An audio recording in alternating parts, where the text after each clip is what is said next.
Chapter 12. Lorenzo Ricci's War. Lorenzo Ricci's strategy of dividing the British imperial system can be discerned in events occurring as early as 1752. In that year, Catholic interests in America were rather poorly managed by the Congregation for the Propaganda at Rome. Depending upon a tangle of ambassadors or nuncios and intermediaries in Madrid, Paris, London, and Brussels, the Jesuit mission was to consolidate these often adversarial parts into a dynamic and independent whole governed directly from the mind of the Black Papacy. In 1752, the Society of Jesus was brilliantly powerful and had been so for nearly a century. Most statesmen, a fine Jesuit historian has written, reckoned that the society was a major force in politics and international great power acting primarily for its own interests. Lorenzo Ricci had been spiritual father of this great power for nearly a year. Although that title assured him of unanimous election as superior general upon the demise of General Luigi Centurioni, it presently endowed him with diplomatic oversight embracing the whole world. Ricci's particular geographic interests included France and its possessions in New France, the whole Mississippi Valley from Canada and the Great Lakes down to the Gulf of Mexico, and England and its colonies in New England, all the lands to the south of French Canada and north of Spanish Florida, stretching from the Atlantic to the Pacific coasts. Both empires were to a certain extent Jesuit-driven. Great Britain was run by the Catholic-loathing system of Freemasonry, whose highest adepts obeyed the revered unknown superior. France was run by Louis XV, who obeyed the same superior through his Jesuit confessor, Père de Sacy. De Sacy's good-natured ministry reduced the king's dinner on a strict fast day from 8 courses to 5, and limited his wine consumption to 3 glasses per sitting. Sun Tzu wrote, "I demand the art of making enemies move as one wishes. Those who possess that admirable art know how to arrange their men and the army they command in such a way that they make the enemy come toward them whenever they judge it appropriate. They know how to make generous gifts when appropriate, even to those they wish to conquer. They give to the enemy, and the enemy receives. They abandon things to him, and he comes to them. They are ready for anything. They take advantage of any circumstance. They do not fully trust those whom they employ, but choose others to be their overseers. They do not count on their own strength alone, but use the other means which they believe can be useful to them. They consider the men against whom they must fight to be stones or pieces of wood, which they have been asked to roll down a slope.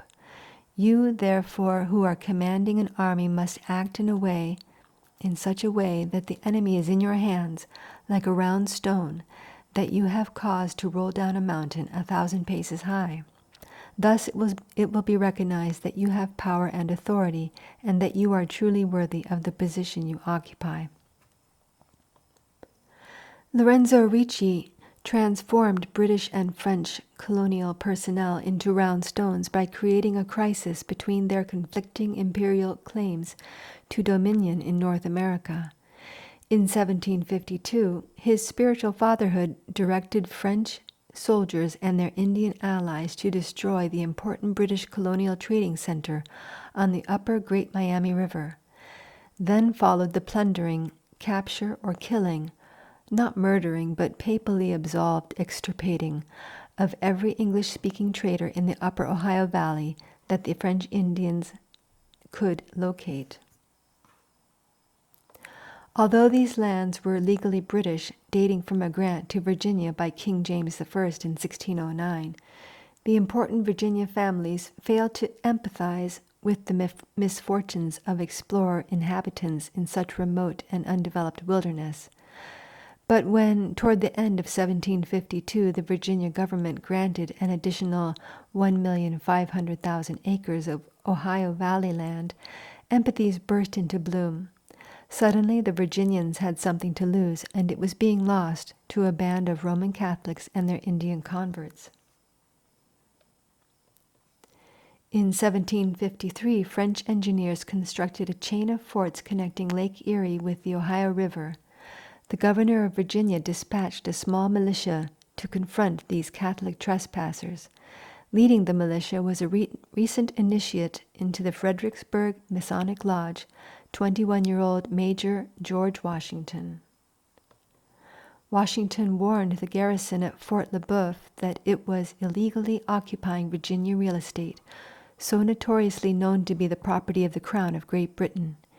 He read aloud the governor's demand that they depart. The French ignored him, and he returned home. Despite the clear indication that the French intended not to concede to the governor's demands, Virginia encouraged the Ohio Company to build a palisade fort at the fork where the Allegheny and the Monongahela rivers joined to create the Ohio River, where Pittsburgh now stands. The government pledged Virginian troops to support the venture. Construction began in the spring of 1754. Almost immediately, French and Indians descended upon the tiny crew of woodcutters and carpenters and overwhelmed them. By the time Washington, now lieutenant colonel, could reach the scene, he was forced by Catholic firepower to fall back to Fort Necessity. Here, Washington surrendered on July 4th. It was this clash between British and French armies that precipitated what was called by contemporary writer the Maritime War, or Great War, the Great War for Empire, the 7 Years' War, or the French-Indian Wars. It could more appropriately be called Lorenzo Ricci's War. As these rounded stones began rolling, more succumbed to Ricci's gentle touch. The colony most affected by the fighting was Meek, Pennsylvania, the colony originally settled by adherents of the renowned Quaker leader William Penn. Penn had been dead a whole generation, and ownership of his colony had devolved upon the British corporation, which included some of Penn's descendants, and were known austerely as the proprietors. The proprietors wanted wars in Pennsylvania to be fought by Pennsylvanians. The Quakers, who controlled the assembly, abhorred the notion of Pennsylvanians bearing arms. When the assembly voted to raise a war chest, the Quakers stepped down and out of power. First, however, they appointed their most celebrated member, Dr. Benjamin Franklin, official printer of Pennsylvania's paper currency, to sail to London and represent them as the proprietors. Dr. Franklin, who happened to be Grand Master of Pennsylvania Freemasonry, arrived in London to find King George II, having made peace with France as recently as 1748, favored the proprietors. The king's attitude was, "Let Americans fight Americans." Franklin explained that Virginia's undisciplined militiamen and their pacifists of Pennsylvania were no match for seasoned French regulars and savage Indian braves. France was jeopardizing British imperial interests. The king acquiesced to Franklin's reasoning and ordered General Edward Braddock to take a small army to clear the forks of the Ohio of the French trespassers. He also sent Edward Boscawen's fleet to the Gulf of St. Lawrence to prevent the arrival of more French reinforcements in Canada. All of this in perfect obedience to Lorenzo Ricci's strategy of establishing a British military presence in America. The Crown ultimately would require the Americans to pay for this presence, which would expose the colonists to taxation from afar, which they could readily be fomented to resist. The resistance would be met with harassment, which would incite rebellion and ultimately division. The philosophical similarities between Quakers and Loyolan Gnosticism should not escape our notice. Quaker, the term was first used by an English judge in 1650 to ridicule how the leader of that denomination, George Fox, admonished him to tremble at the word of the Lord. Fox summoned all who sought spiritual truth and peace to come out of the churches and seek an intimate personal relationship with Christ.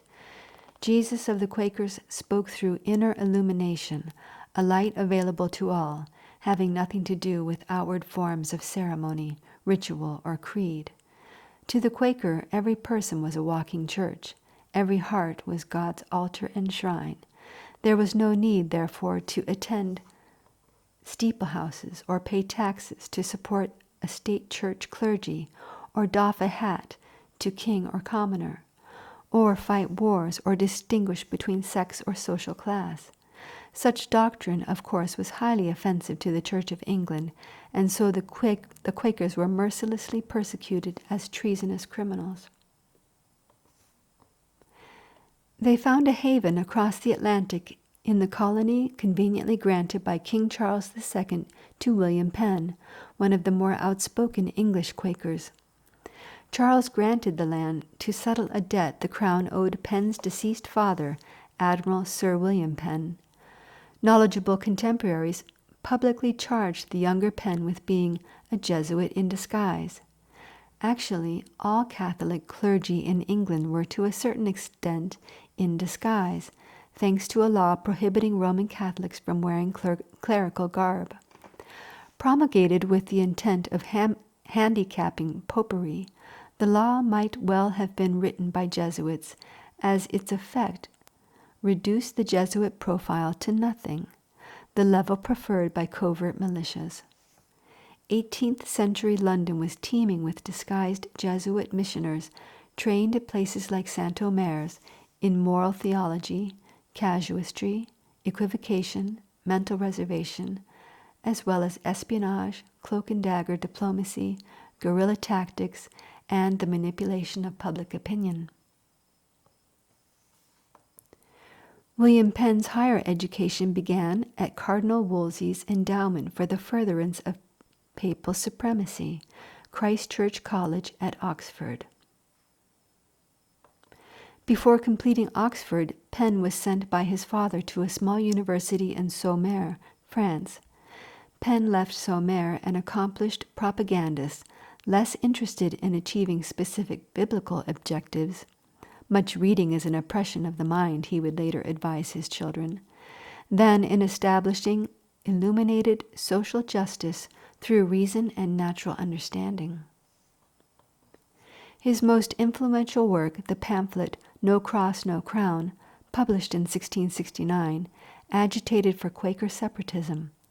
Charles II readily accommodated Penn's agitation by launching the Great Persecution of 1682, which created enormous migrations of die-hard Protestants and Catholics alike to the American colonies. If Penn was not the Jesuit he was believed to be, he was at least a rather superior Jesuit product, another in a long train of princes, designated proprietor in Penn's case, deferring to the Quakers' dislike for titles of nobility, well trained to populate, administer, and defend their land grants in obedience to the will of the grantors. Penn's example and Franklin's after him inspired Franklin's esteemed Masonic brother Jean-François Arouet, better known as Voltaire, a founder of the Enlightenment, to memorialize Quakers as the noblest kind of born-again European. Yet well-informed Englishmen saw neither Quaker nor regeneration in Penn's curiously compromising friendship with James II, who succeeded Charles II in 1685. What possible league could a Quaker have with a king? Worse, a king converted to Roman Catholicism by Jesuits. Certainly no true Quaker could have written Penn's charter for the city of Philadelphia, which amounted to his gift of that estate to the Church of England. In the charter's preamble, Penn stated, "I have, by virtue of the King's letters patent, under the Great Seal of England, erected the said town into a borough, and do, by these presents, erect the said town and borough into a city. The name city in every case signifies the location of a bishop's see, the seat of his authority, from the Latin sedes, and the territory under his supervision. No place in England was called city unless governed by a bishop, as in the see or city of Canterbury, see or city of York, see or city of London, Bath and Wells, of Bristol, of Salisbury, etc. With the Philadelphia Charter, Penn erected for the persecuting Church of England a nearly invisible mechanism for recycling the very victims of its persecutions. Indeed, Penn's last will and testament, which became effective with his death in England in 1718 at the age of 74, turned all Pennsylvania into the same mechanism with these words: "The government of my province of Pennsylvania, and territories thereunto belonging, and all powers relating thereto, I give and devise to the most honorable the Earl of Oxford and Earl Mortimer, and their heirs, upon trust, to dispose thereof to Queen Anne, or to any other person, to the best advantage and profit they can." With a stroke of Penn's quill, the children of the Quakers who had followed him out of the Church of England were literally given back. To become free of this bondage, the Quakers were obliged to align themselves with the Church of Rome, at least the Black Papacy. This alliance was facilitated by Benjamin Franklin, whose political career was built on defending the Quakers' interest against the proprietary heirs, which were the Church of England. Against this common enemy, Franklin and the Quakers united, knowingly or unknowingly, with the designs of the Roman Church militant. While these stones rolled unstoppably toward their objective, Jesuit General Luigi Centurioni died. Early in May of 1758, when the general congregation arrived at Rome to choose his successor. On the last day of the month, the congregation unanimously elected Lorenzo Ricci, the Society's spiritual father and secretary, as its 18th Black Pope. Ricci, a professor of philosophy, theology, and the classics at the Roman College, was known for his patient, placid nature, his even temper. He inherited an organization in remarkably good shape. The Latin American missions were flourishing. A mission had just been established in Poland. Everywhere the schools and colleges were prospering. In the natural sciences, Jesuits were counted among the world's leading authorities. Their presence in economic and secular government had never been more imposing. As the papal nuncio to Vienna stated in a letter to his superior at the Vatican, "The Jesuits have the upper hand over everything, even the most prominent ministers of state, and domineer over them if they do not carry out their will." But the Society's legendary power could hinder Catholic activity in the Protestant missions. To defeat Great Britain without a battle, Lorenzo Ricci required the abilities and resources of an important Maryland family, the Carrolls. The three Carroll sons, Daniel, John, and their first cousin, Charles, all now in their 20s, had been trained in Jesuit warfare at St. Omer's. John was teaching there. Charles was studying law at the Jesuit college Louis le Grand in Paris, about to undertake further studies at London's Inner Temple. Of Daniel's activities between 1753 and 1781, very little is known. What is well known is that the Carroll lads were among the wealthiest Americans alive. The mother of Daniel and John, Eleanor Darnell, claimed direct descent from the Calverts, the owning family of original Maryland. She had come into possession of much of the land that Daniel would transfer to the District of Columbia. Charles Carroll stood to inherit America's largest private estate. Later, John Adams would label him America's richest citizen. Lorenzo Ricci could not win his war without the overt participation of the Carrolls. But New England was virulently Protestant. What Protestant leader would stoop to cooperate with devout Roman Catholics schooled in trickery by the all-powerful Jesuits? Would uniting with Jesuits not be laying America's future at the feet of the Bishop of Rome? But this consensus Ricci was able to discern about. But in this consensus, consensus, Ricci was able to discern a valuable negative weapon. If the stones of envy and hatred were given a gentle nudge, their own weight and momentum could spectacularly blast the Society of Jesus to smithereens.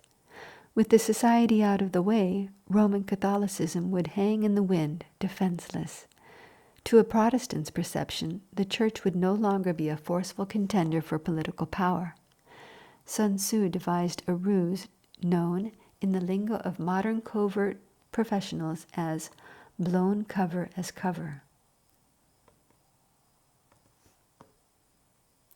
There will be times when you will lower yourself and others when you pretend to be afraid. Sometimes you will feign weakness so that your enemies, opening the door to presumption and pride, come to attack you unwisely, give out false information about the state you are in. The enemy, believing it to be true, will act in consequence toward his generals and all the officers presently at his service. Yes, sudden misfortune would bless the society.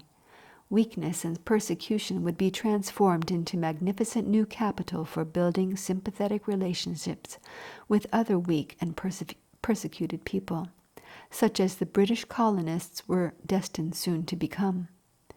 Without detailing his strategy, for Sun Tzu says you will act in such a way that those who are inferior to you can never guess your intentions.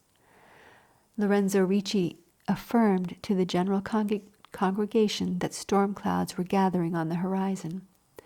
The congregation similarly gave its understanding in obedience to the hidden design of their new superior general, who occupied, after all, the place of Jesus.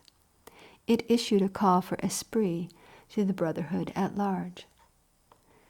If, God permitting it, because of his hidden designs, which we could do nothing else but adore, we are to become the butt of adversity, the Lord will not abandon those who remain attached and united to him, and as long as the society is able to go to him with an open soul and a sincere heart, no other source of strength will be necessary for it. The Prime Minister of Portugal, Sebastian, the Marquis de Pombal, had been conducting what the New Catholic Encyclopedia calls a long campaign of calumnies, false rumors, distorted manipulation of incidents, all intent on undermining the Jesuits' reputation by ascribing to them nefarious doctrines, purposes, and practices. Among Pombal's allegations were that the Jesuits had incited revolts in Paraguay, a Portuguese colony, had traded illegally, had even conspired to murder the king. Pombal supported his claim with numerous anti-Jesuit tracts and inflammatory pastoral letters, which he submitted to Parliament. In the Society's defense, a group of bishops showered Pope Clement XIII with letters commending the Jesuits for their invaluable work. Clement, known by Jesuit historians as a Jesuited pope, hastened to send copies of these endorsements to Lorenzo Ricci for publication under the title Catholic Ecclesiastical Judgment for the Present Status of the Society of Jesus. Publication of these endorsements would show the world that the Society enjoyed the solid support of the Roman hierarchy. Significantly, Ricci declined to publish them. On January 19, 1759, the Marquis de Pombal procured a royal decree expelling the Jesuits from Portugal and its overseas colonies. More than 1,000 Jesuit fathers were crammed into ships and dumped on the shores of the Papal States, then an area in central Italy only slightly more spacious than Switzerland. 250 fathers were cast into dungeons, many perishing from maltreatment. The Portuguese crown seized all the Society's houses, churches, and colleges as well.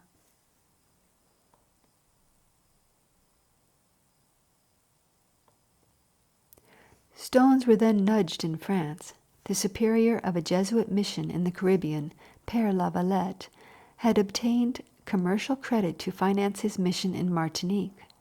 When it happened that he could no longer pay his debt, a trading firm in Marseille alleged damages against him of more than 2 million francs. Lavalette asked Lorenzo Ricci for help. Ricci turned him down. The firm sued the society in a French court and won. Ricci then appealed the case to the Parliament in Paris, which was more of a supreme court than a legislative body. His lawyer argued that the society could not be held liable for personal debts of its members due to a prohibition laid down by St. Ignatius himself in the constitutions against any members doing business as a principal or partner. Although this claim was easily dismissible as a flimsy legal fiction, the court demanded evidence to support it. This required Lorenzo Ricci to produce the constitutions, which had never before been publicly revealed. When the volumes were brought to court and examined, the government attorneys had a field day. The lawyer from Brittany named La Châtelet charged that the constitutions were a handbook of every known form of heresy, idolatry, and superstition, which provides tutelage in suicide, legicide, blasphemy, and every kind of impurity, usury, sorcery, murder, cruelty, hatred, vendetta, insurrection, and treason.